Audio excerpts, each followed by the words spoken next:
Oh man, I started. Wait. Sorry. Hey guys, it's Jay, and we are doing an interview here on Google Hangouts via YouTube with Miss Yinka Orisan. Hello. Hey girl. We had to mute the TV, so that's why she had to leave, but that's all right. So today it is Small Business Saturday. A different definition has been celebrating entrepreneurs all month, and I grew up with Ola. We went to middle school together, and she moved, but I never stopped keeping in contact and following. And as we grew up, and you went to Howard, right? Yes. Yeah, she was at Howard, and she was doing her thing, and I would see her on social media, and I'm like, she's amazing. And when I put together our social calendar for this month, I said, you know what? Saturday, the 29th, is Small Business Saturday, and I want to interview Miss Orison. So we will get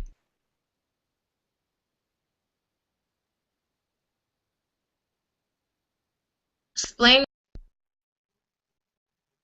Uh I think it froze a little bit. Okay, I think we're back. oh. There you go. Hear me? Now I can. Okay. I was asking you to just let us know about your business and what inspired you to start your business.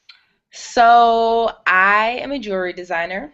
The name of my line is called a Yinka Orisan, and it is a play off my name. My whole first name, so that's where the Yinka part comes from.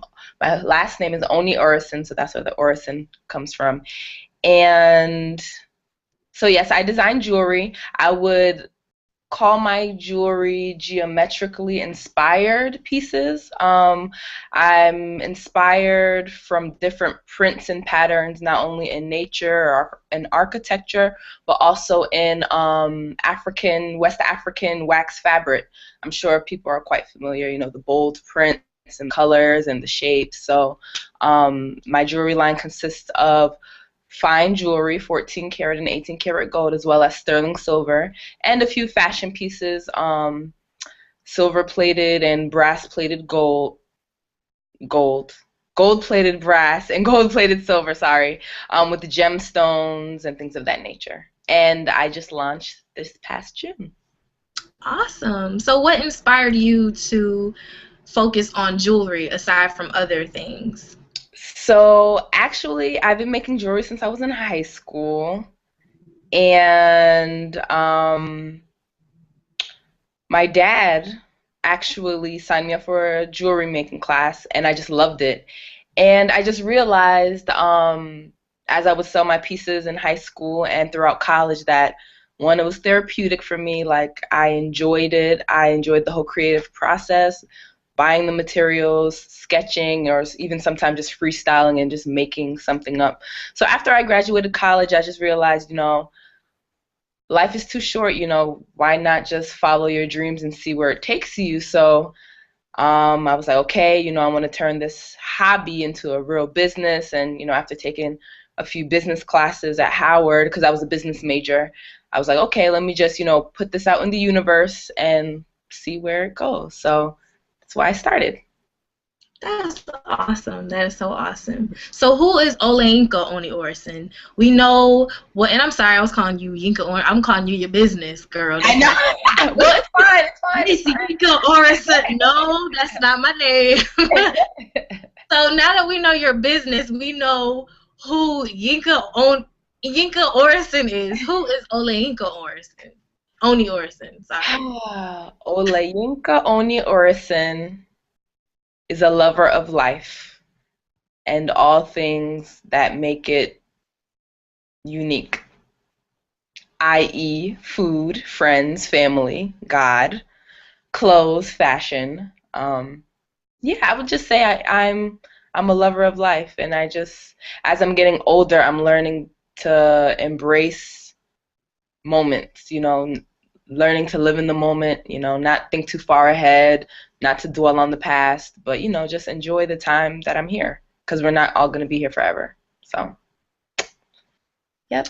Absolutely, girl. How has your African culture influenced your business, your jewelry?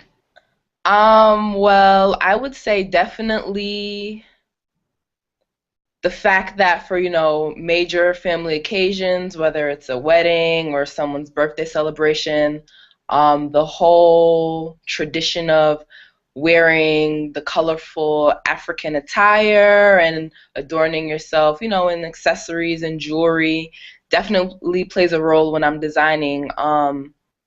And I also look into the patterns because I just feel like, everything that you look at has patterns. So, the fabric has so many patterns and so many colors. So like I find myself like even looking through my closet sometimes and I just see something that, just speaks to me and I interpret it into my own design. So my culture has definitely played a strong role in my designing aspect.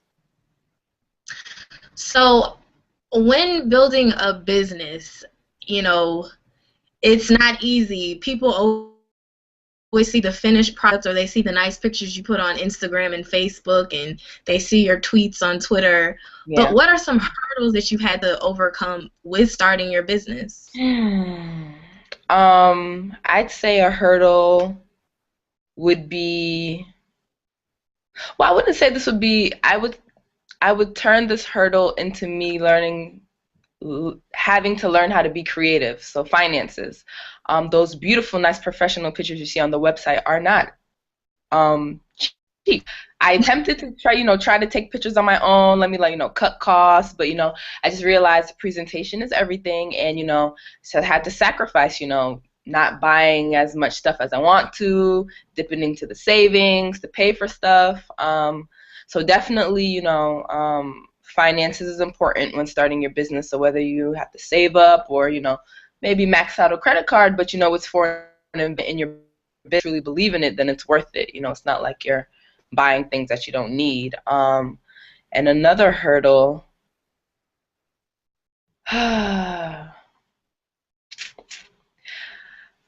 I can't really think of one. I feel like because I'm so passionate about this, and I feel like when you find your business or your calling that you're so passionate about, that you almost become so obsessed about it that like even like when you're like whether it's trying to find a photographer or trying to find a location for a photo shoot or trying to source materials, like even if things don't go your way, like because you're so passionate and determined, you don't really see it as a hurdle. You're like, okay, that door closed, on to the next, let me find this because I need to make this dream happen.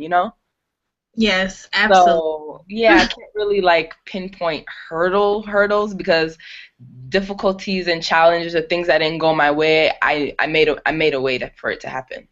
So That's a beautiful answer. That's a beautiful answer. Shoot, I'm told. So, a different definition of beauty is the first tier of my organization.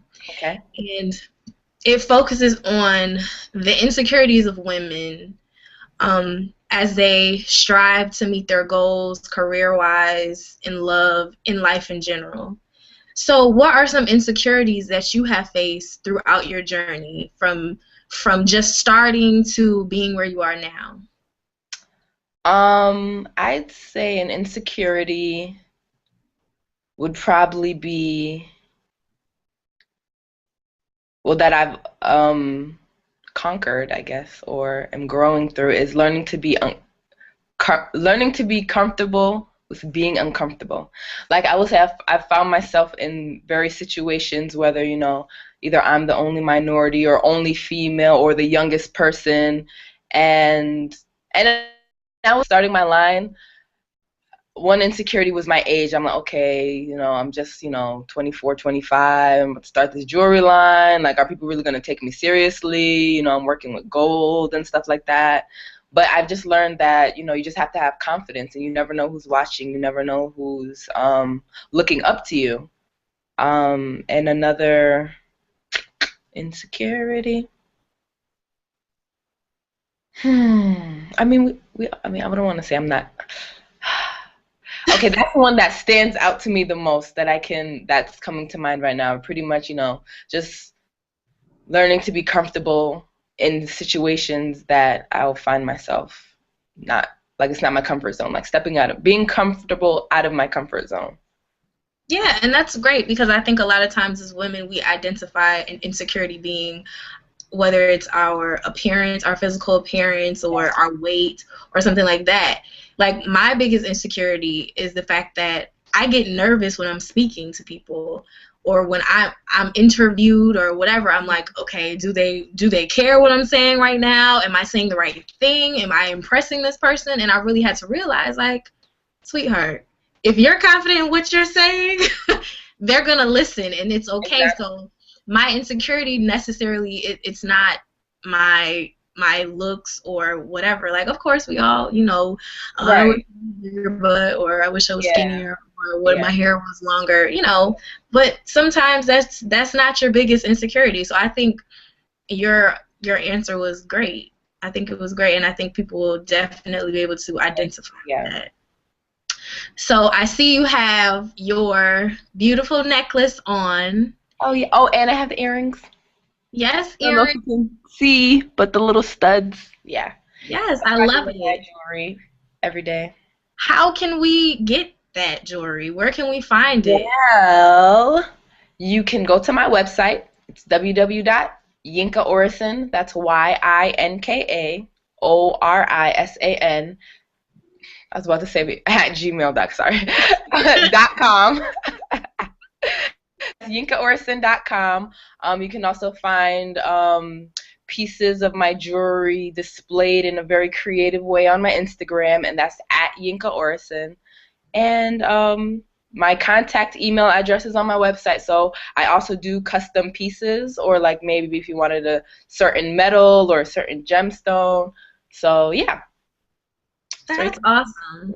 And make sure I've been posting about Ola and her business. I will be posting again.